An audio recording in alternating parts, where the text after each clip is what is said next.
చిన్నప్పటి నుండి చాలా అల్లరి పిల్ల. ఈ రోజుకి అలాగే ఉంది. తనకి నచ్చినట్టు చేయడం తప్ప ఎవరి మాట విందు. వెంటనే సృష్టిని దగ్గర తీసుకుని నేనే తల్లినని చెప్పేయాలనుంది. ప్రేమని పంచాలనుంది. హలో, ఏంటి అలా చూస్తున్నారు? ఓ, అర్థమైంది. ఆ ఉంగరాన్ని నేనే దొంగలించానని మీకు అనిపిస్తుందా? Well, I'm sorry to say aunty గారు, ఆ ఉంగరం మీకు మా గదిలో కాదు, బయట జానకి దగ్గర దొరుకుతుంది. కిచెన్ లో కిటికీ దగ్గర పడుంటే నేనే తీసి తనకిచ్చాను. వెళ్ళండి. లేదంటే పోలీసులను పిలవాలనుకుంటున్నారా? అసలు ఏమనుకుంటున్నారు? మేం దొంగలమనా? దొంగతనం చేయడానికి మీ ఇంటికి వచ్చామనా? లేకపోతే ఇంట్లో నుంచి పంపించడానికి మీరు సాకులు వెతుకుతున్నారా? మీరు ఒకసారి మీ కళ్ళని టెస్ట్ చేయించుకోండి మేడం. మనుషుల్ని గుర్తించలేకపోతున్నారు. మీరు అక్కని అసలు ఏమీ అనడం లేదు. ఎందుకని? నన్ను అక్క ఎంతగా తిడుతుందో తెలుసా? కొన్ని ఎప్పుడు కూడా నీకు నా తప్పులే కనిపిస్తూ ఉంటాయి. ఎందుకని? పైగా ఈ రోజు నువ్వు రాయడానికి నాకు పెన్సిల్ కూడా ఇవ్వలేదు. నీ వల్ల ఈ రోజు టీచర్ నన్ను బాగా తిట్టింది. అలాగే ఈ రోజు నా ఫ్రెండ్ ఉంది కదా మమ్మీ, అదే నా బెస్ట్ ఫ్రెండ్ ఉంది కదా మమ్మీ, ఈ రోజు స్కూల్ కి వీడియో గేమ్ తెచ్చింది. నాకు కూడా ఇప్పుడు అలాంటి వీడియో గేమే కావాలి. నిజమే, నా కళ్ళ నేను టెస్ట్ చేయించుకోవాలి.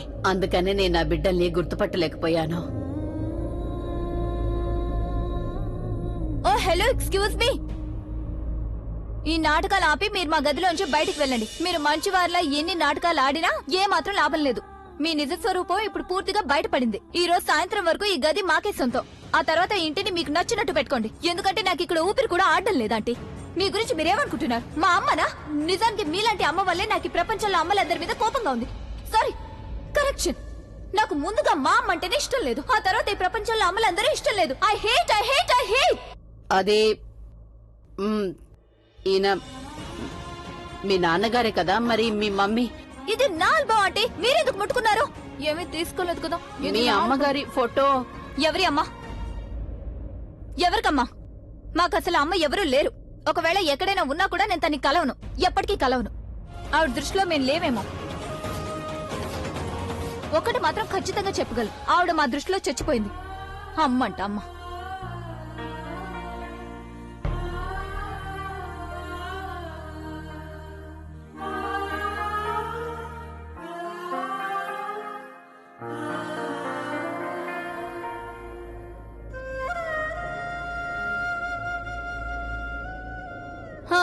దొరికిపోయేసరికి ఇవిడికి మాటలు రాలేదనుకుంటా, వెళ్ళిపోయింది.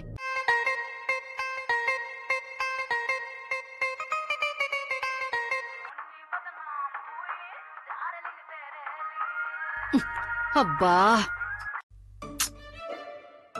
హలో హలో, ఎవరో మాట్లాడండి. Unknown number. నాకొక ఐడియా వచ్చింది. ఇది చాలా మంచి ఐడియా. చూడండి, మున్నీకి బదులు మీరా. ఏంటి? మున్నీకి బదులు మీరా. ఇక డార్లింగ్ కి బదులు కృష్ణయ్య. చూడండి, సరిగ్గా సరిపోతుంది. త్వరగా పాడండి, కానివ్వండి. మీరా అల్లరి పాలయ్యే, కృష్ణయ్య నీ వల్ల నే జండు బాములయ్య, కృష్ణయ్య నీ వల్లనే. మీరా అల్లరి పాలయ్యే, కృష్ణయ్య నీ వల్లనే నే జండు బాములయ్య, కృష్ణయ్య నీ వల్లనే. చాలా బాగుంది నిజంగా.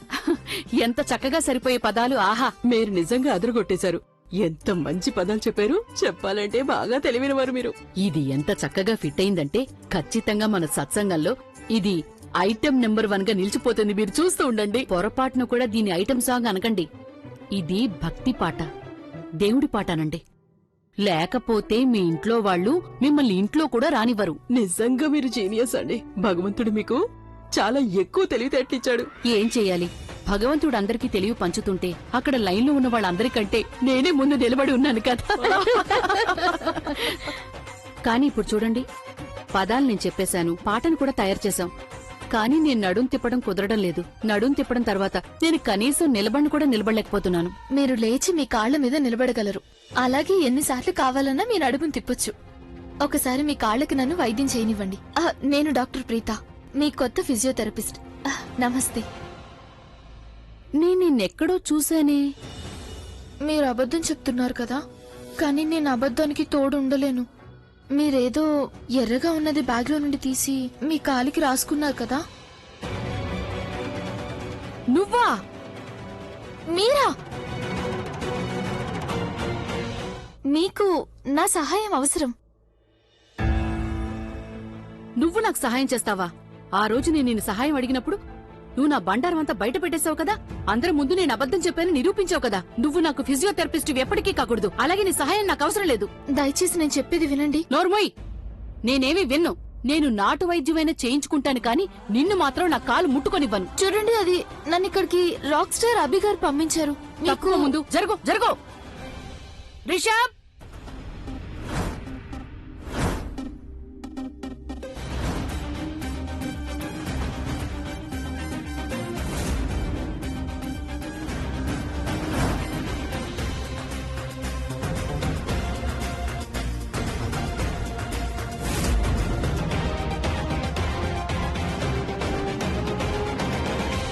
జాన్, జాన్, ఎక్కడున్నావు?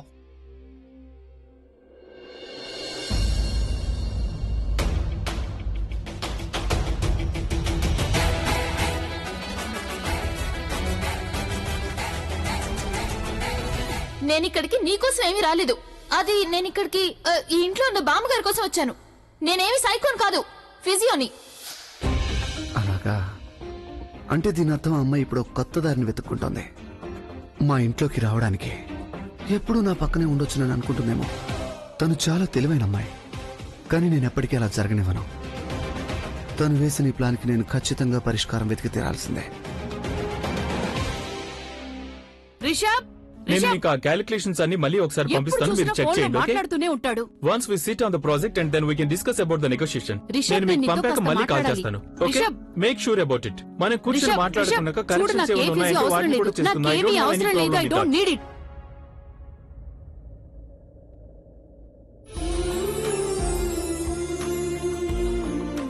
మీరే డబ్బులు తీసుకోండి, కానీ ప్లీజ్ తననేమి అనకండి.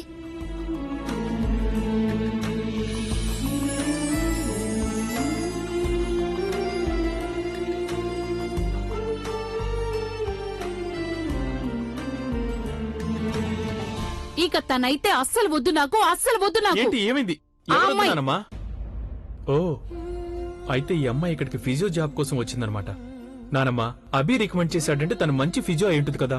ఒక్కసారి నువ్వు ట్రై చేసి చూడొచ్చు కదా. ఆ తర్వాత నీకు నచ్చలేదంటే నేనే పంపించేస్తాను. లేదన్నయ్య, ఈ అమ్మాయికి నేను 2 సార్లు ఛాన్స్ ఇచ్చి చూశాను, కానీ తను అస్సలు మాట వినిపించుకోదు. తను చాలా మొండమ్మాయి. పైగా తను ఇప్పుడు మన ఇంటికి కూడా వచ్చింది చూడు. What do you mean by ఇంటి వరకు వచ్చేసింది? నీకెలా తెలిసి ఫిజియోథెరపిస్టా? అది చాలా పెద్ద కథ. గత వారం రోజుల నుంచి తను నా వెంట పడుతోంది. ఓసారి పోలీస్ స్టేషన్లో, తర్వాత పార్టీలో, ఆ తర్వాత కార్లో. చాలా మంది క్రేజీ అమ్మాయిలు చూశాను, కానీ ఇలాంటి శాంపుల్ మాత్రం ఎక్కడా చూడలేదు. హలో, నువ్వు చాలా పెద్ద అపోహలో ఉన్నావు. నాకు నీ మీద కొంచెం కూడా ఇంట్రెస్ట్ లేదు, అర్థమైందా? చెప్పేదొకటి, చేసేది మరొకటి. మిగతా అమ్మాయిలకి నువ్వు మ్యాగ్నెట్ అయ్యుండొచ్చు, కానీ నాకు మాత్రం నీ మొహం చూడడం కూడా ఇష్టం లేదు. చెప్పేదొకటి, చేసేది మరొకటి. నేనేమి పిచ్చిదాన్ని కాదు, నీలాంటి స్టూపిడ్ మనిషి వెనక పడ్డానికి, అర్థమవుతుందా? చెప్పేదొకటే, కానీ నువ్వు ప్రతిసారి చేసే విషయాలన్నీ వేర్వేరుగా జరిగినవన్నీ కూడా అనుకోకుండా జరిగాయి. అసలు నీ మొహం చూడాలని ఎవరనుకుంటారు? Guys enough, stop being kids. మీరిద్దరు 2 నిమిషాలు సైలెంట్ గా ఉంటారా? నానమ్మ, అసలేంటి నీ ప్రాబ్లం? నేను ఓల్డ్ అయ్యాను కానీ మెంటల్ దాన్ని కాదు. అయినా తనకి అసలు ఎక్స్పీరియన్స్ లేదు. రిషబ్ గుడ్డు నుంచి బయటకొచ్చిన పిల్ల తందూరి చికెన్ అవుతుందా? పైగా తన మొహం మీద చాలా స్పష్టంగా రాసింది తను దేనికి పనికిరాదని. చూడు, నేను హాస్పిటల్కైనా వెళ్తాను కానీ తనతో మాత్రం ట్రీట్మెంట్ చేయించుకోను. Sorry bro.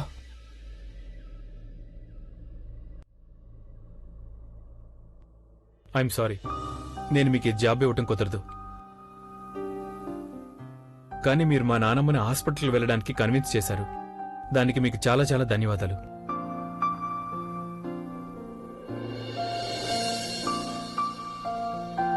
హలో,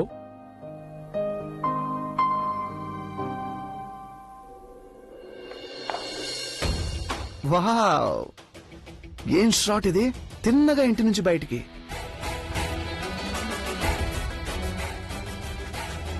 హే, ఈ శాంపుల్ కి కోపం కూడా వస్తుందా?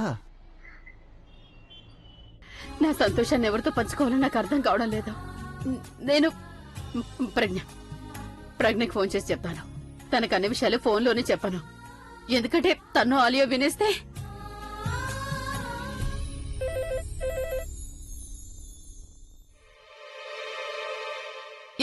ఆలియా మెహ్రో హియర్. హలో, ప్రజ్ఞతో మాట్లాడాలి. మీకు అసలు ఏం పనుందా ఆంటీ మీరు నాకు చెప్పండి, నేను తనకి చెప్తాను. చూడాలియా, నేను ప్రజ్ఞతో మాట్లాడాలి, అందుకని ఫోన్ ప్రజ్ఞకి ఇవ్వు. ఒకవేళ నేను ఎక్కడికి వస్తే ప్రజ్ఞతో ఏం పనుందో నీకు బాగా అర్థమయ్యేలా చెప్పాల్సి వస్తుంది. ఫోన్ ప్రజ్ఞకి ఇవ్వు. ప్రజ్ఞ, నీకే ఫోన్ వచ్చింది మీ అమ్మ దగ్గర నుంచి. మా అమ్మ చేసిందా? ప్రజ్ఞ వాళ్ళ అమ్మ చేసింది. మాట్లాడు.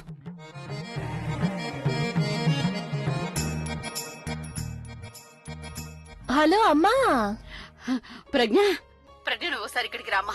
నేను నీతో చాలా చాలా ముఖ్యమైన విషయం మాట్లాడాలి. ఎప్పుడా? ఇప్పుడు నేను రావడం కుదరదమ్మా. ఎందుకంటే నేను ఈయన కోసం వంట చేయాలి. అలాగే అమ్మమ్మ కూడా బయటికి వెళ్ళాలని చెప్పారు. ఆవిడని నేను కాదనలేదు కదా.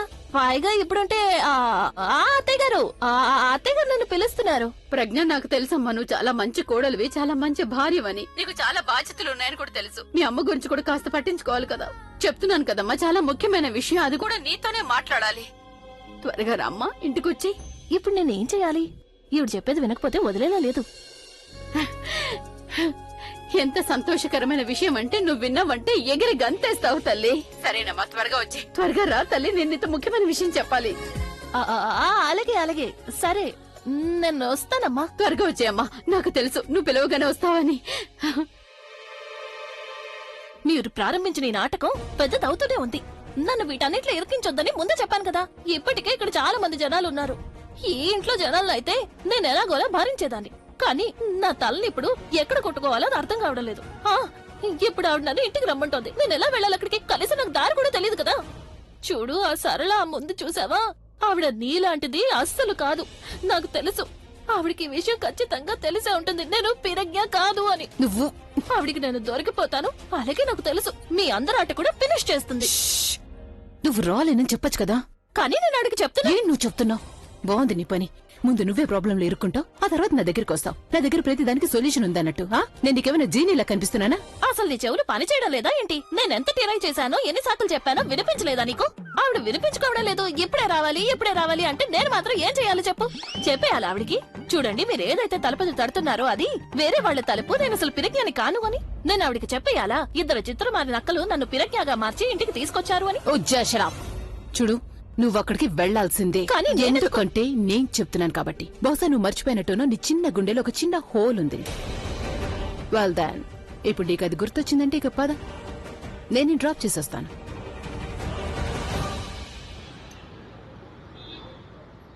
జీవితం నన్ను ఎలాంటి మలుపుకు తీసుకొచ్చిందో నాకు అర్థం కావడం లేదు.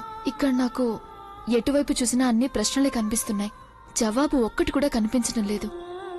ఎన్ని ప్రయత్నాలు చేసినా ఉద్యోగం కూడా దొరకడం లేదు. అది కాకుండా సృష్టిని ఆంటీ గారి ఇంట్లోంచి వెళ్లిపోమని చెప్పారు. జాబ్ దొరికింటే ఎక్కడైనా రూమ్ అద్దెకి తీసుకుని ఉండేదాన్ని. అక్కడ నాసిక్లో ఇల్లు అమ్మేసి అక్కడి నుంచి ఇక్కడికి శాశ్వతంగా వచ్చేసాం అమ్మని వెతకడానికి. రావాల్సి వచ్చింది, ఎందుకంటే అది మా నాన్నగారి ఆఖరి కోరిక కదా. అమ్మ ఎలాగో దొరకలేదు, కనీసం ఉద్యోగమైనా దొరకొచ్చు కదా. ఇప్పుడు నా దగ్గర ఉద్యోగం లేదు, ఉండటానికి చోటు లేదు. చాలా అన్యాయం చేస్తున్నావు దేవుడా. ఏ విషయానికి శిక్ష విధిస్తున్నావు మాకు? బెలూన్స్ తీసుకోండి, బెలూన్స్.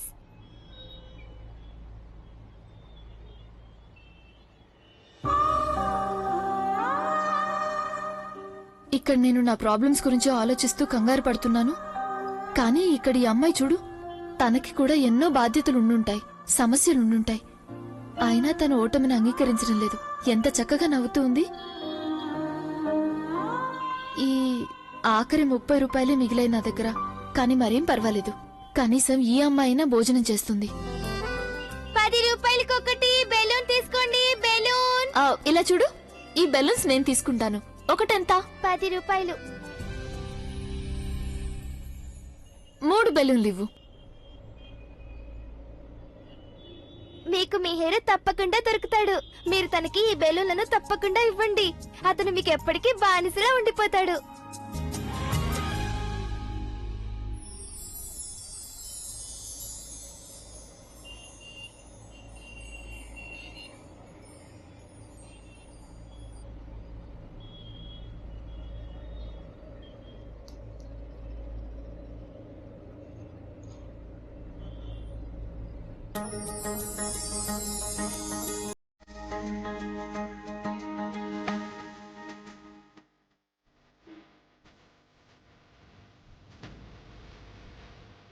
ఇది ఎవరి ప్రేమ?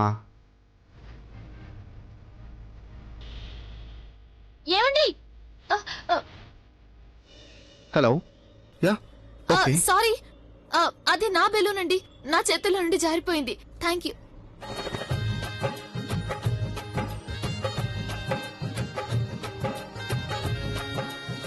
వావ్, నాకు దగ్గర అవడానికి నువ్వు ఒక్క అవకాశం కూడా వదలవు కదా.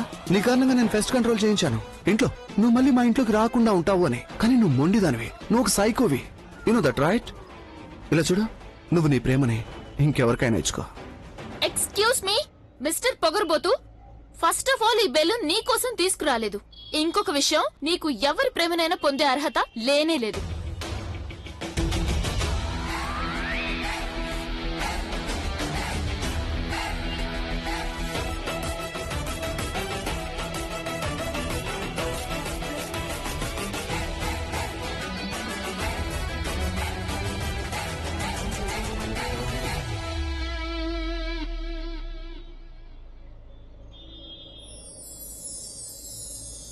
ఇదెవరి ప్రేమ? నానమ్మా, ఇది నా ప్రేమ నీకోసం. దీన్ని నేను ఎందుకు ఇస్తున్నానంటే, ఈ రోజు నువ్వు నాతో ఫిజియోథెరపిస్ట్ దగ్గరికి వస్తున్నావు కదా, అందుకని. ఓకే, నాటి. Thank you. Enjoy my love.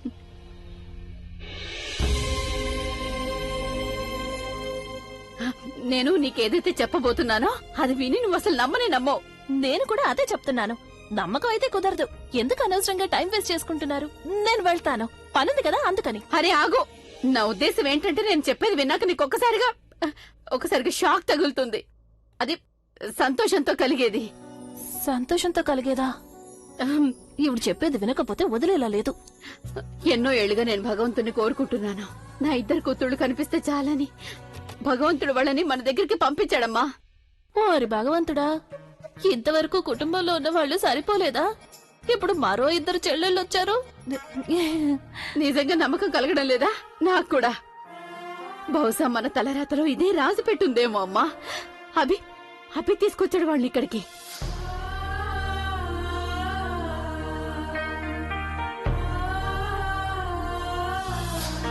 తర్వాత జానకి ఉంగరం ఎక్కడో పోయింది. నేను తనకి ఎంతగానో చెప్పాను, అమ్మాయిలు అలా ఎప్పటికి చేయరనన్నాను. అయినా తను, అందుకని నేను ఆ గదిలో అంతా చెక్ చేయడానికి వెళ్లాను. మొత్తం అన్ని సామాన్లను వెతకడం మొదలు పెట్టాను. అప్పుడు నాకు ఒక ఫ్రేమ్ దొరికింది. అందులో వాళ్ళిద్దరితో పాటుగా మీ నాన్నగారు కూడా ఉన్నారు.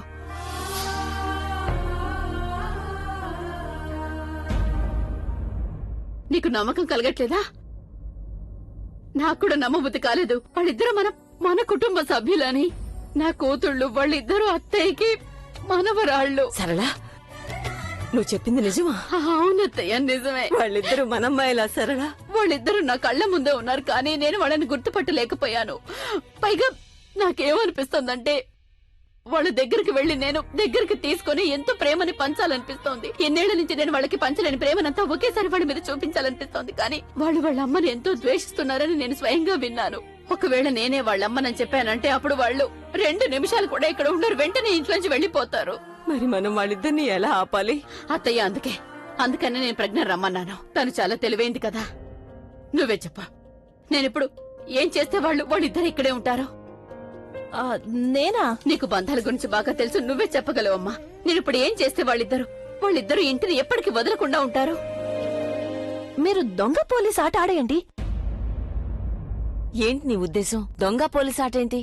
చూడండి, వాళ్ళు మీకేమీ చెప్పలేదు కదా, వాళ్ళు మీ కూతుర్లు అని. మీరు కూడా వాళ్ళకి చెప్పకండి, మీరే వాళ్ళకమ్మ అని. అప్పుడు ఏమవుతుంది అంటే వాళ్ళు ఇక్కడే ఉంటారు. వాళ్ళకేవీ చెప్పకుండా మీరిద్దరూ ఎంతో ప్రేమను కురిపిస్తూ ఉండండి. వాళ్ళకి కేవలం మీ ప్రేమే కనిపించాలి. ఒక్కసారి ప్రేమ బంధం ముడిపడిందంటే ఆ తర్వాత ఎవ్వరూ మీ బంధాన్ని తెంచలేరు. అయ్యో ప్రజ్ఞ, మీ అమ్మ అయితే ఆ దారిని ఎప్పుడో మూసేసింది కదా. ఎంత పెద్ద గోడ కట్టిందంటే ఒక్క కిటికీ కూడా లేదు దారి దొరకడానికి. అంటే నాకేం అర్థం కాలేదు. అంటే ఏంటంటే మీ అమ్మ ఆ చిన్నపిల్లని ఎంత తిట్టిందంటే ఇంకా చెప్పాలంటే చెంపదెబ్బ కూడా కొట్టింది. వాళ్ళ చేత సామాన్లు కూడా ప్యాక్ చేయించింది. అలాగే వాళ్ళకి ఈ రోజు సాయంత్రం వరకే గడువిచ్చింది. ఇప్పుడు చెప్పు, మేము వాళ్ళని ఎలా ఆపాలి? ఒక ఐడియా ఉంది, చూడండి. పెద్దవాళ్ళు ఊరికే చెప్పలేదు, ఏ పనైనా తిన్నగా చేస్తే అవ్వలేదంటే అడ్డదారిలో వెళ్లాల్సిందే అని. ఏ పనైతే ప్రేమతో చేస్తే అవ్వలేదో అది ద్వేషంతో చేసేయండి. అంటే ఏంటి? వాళ్ళిద్దరూ ఈ ఇంట్లో అద్దెకుంటున్నారు కదా, అద్దైతే కట్టాల్సిందే కదా. ఇక 2 రోజుల్లో వాళ్ళు మీకు అద్దెవ్వాలని మీరు వాళ్ళకి చెప్పేయండి. మీరన్నారు కదా చిన్నమ్మకి కాస్త కోపం ఎక్కువ అని. ఇక తనిక్కడ ఉండకుండా 1 రోజుల అద్దె ఖచ్చితంగా ఇవ్వదు, అవునా?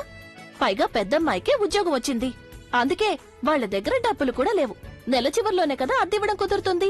అప్పుడు మీరు వాళ్ళకి చెప్పండి 1 రోజులు ఉండండి, అద్దెవ్వండి, తర్వాత వెళ్ళండని. ఈ 1 రోజుల్లో మీరు వాళ్లతో ఉన్న బంధాన్ని బలపరచుకోండి, దృఢంగా మార్చుకోండి, సరేనా? అలాగే. భలే చెప్పావు ప్రజ్ఞ. నాకు ముందే తెలుసు నువ్వు చాలా తెలివైందనమని. నేను ఎప్పుడు ఏ సమస్యల్లో ఉన్నా కూడా నువ్వు నన్ను బయట పడేస్తావు. ఇప్పుడు ఈ సమస్య తీరిపోయింది కాబట్టి ఇక నేను వెళ్తాను. ఆ? అలా ఎలా వెళ్తావు? నేను పాయసం తయారు చేశాను, ఏమీ తినకుండానే ఇక్కడి నుంచి వెళ్ళిపోతావా? ఒక్క నిమిషం ఉండు, నేను పాయసం తీసుకొస్తాను.